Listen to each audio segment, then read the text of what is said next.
Hi, I'm Marybeth, and welcome to Nurse Chats. Today I'd like to talk about sleep, and the importance of sleep we've all heard about is it's this, for recovery of many of the body's functions. You need sleep, but can you force yourself to sleep? No. How many of us have tried it? We try everything to force ourselves to sleep. We count sheep or whatever we're doing, and it doesn't often work. And so I learned a few tips from a psychologist that was telling me about sleep one time, and she talked about sleep hygiene, and I think sleep hygiene is a great term for it. It's for the ritual for sleep, okay?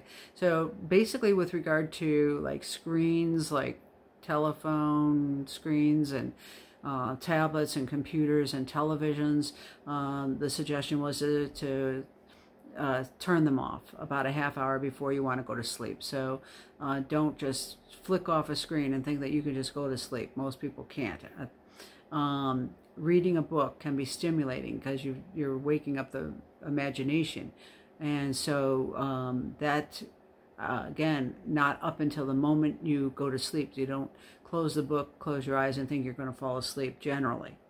Some people can't, but for the majority of people, we need to kind of have a ritual to quiet the brain down and wind down before we try to go to sleep. So turning off everything, dimming lights, maybe potentially just meditate at that time right before you go to sleep, or just think of positive things of the day, the gratitudes that you have, but nothing stimulating, nothing like too much, or thinking about things that you're worried about, or stuff you just saw on the television. That kind of stuff doesn't seem to work. But dimming the lights, getting away from screens. If you do wake up in the night, the suggestion was to actually go ahead and get up and step away from the bed, because the bed's for sleep. So you shouldn't be doing, trying to, force thoughts and things for tomorrow while you're trying to go to sleep. So you get out of the bed.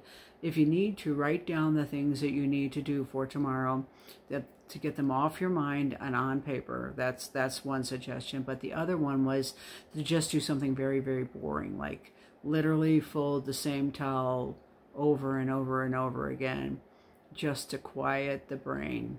And that has worked. I've tried that a couple times. I actually got up and did something very boring and kept repeating it, and then I was able to go right back to sleep. And for me, sometimes actually writing down what I need to do for the next day takes it off my mind and on paper. For me, sometimes that works.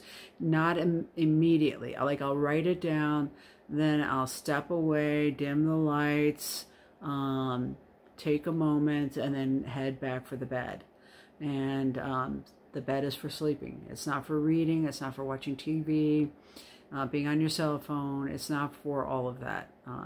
My husband does a crossword puzzle in bed, and he says that helps him sleep. But for the majority of people, if you start to learn to turn your brain off with a bed ritual and or hygiene, sleep hygiene, you can have possibly some success that may be of value, okay? Some people have talked about drinking a glass of milk before bed for the calcium, I think. And for some people that works well. Make sure you rinse your mouth out so you don't have residual milk in your mouth if you're not going to brush your teeth. And if you wake up in the night, the suggestion I've heard is to eat a protein, such as a little small piece of turkey, and then possibly some almonds, maybe for the fat content. I'm not sure why, but that was also in the sleep hygiene list that I had looked at. Sleeping at the same time every night is another great suggestion. Instead of, randomly one day I'm at 11 o'clock, the next day I'm at 9, the next day I'm tired at 6 in the evening, to have the same time pretty much every night. And so start to having your hygiene start about a half hour before you go to hit the bed, okay? And then for some people, a warm bath helps at night. Some people, it wakes them up. So it's, again, worth experimenting and figuring out what works for you, and trying to figure out a new way to maybe potentially help yourself get to sleep more readily. I know during the quarantine and all this stuff that we're going through right now, it's a little difficult for people to sleep. Here's another big tip. Don't listen to the news all day long, okay? I have so many friends who listen to the news all day long. And I'm like, oh my God, I personally couldn't do it. It would just keep me up, you know, just thinking of the world's problems. But if you're a person who can watch the news, turn it off about a half hour before you go to bed, okay?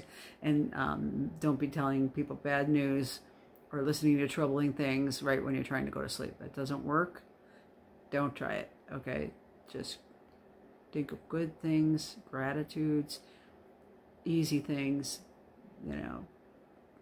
Not only gratitudes, but like what makes you happy? Where was your happiest place and your happiest memories? And just go into a warm and fuzzy place for yourself and think of all good things before you go to bed to sleep at night, okay?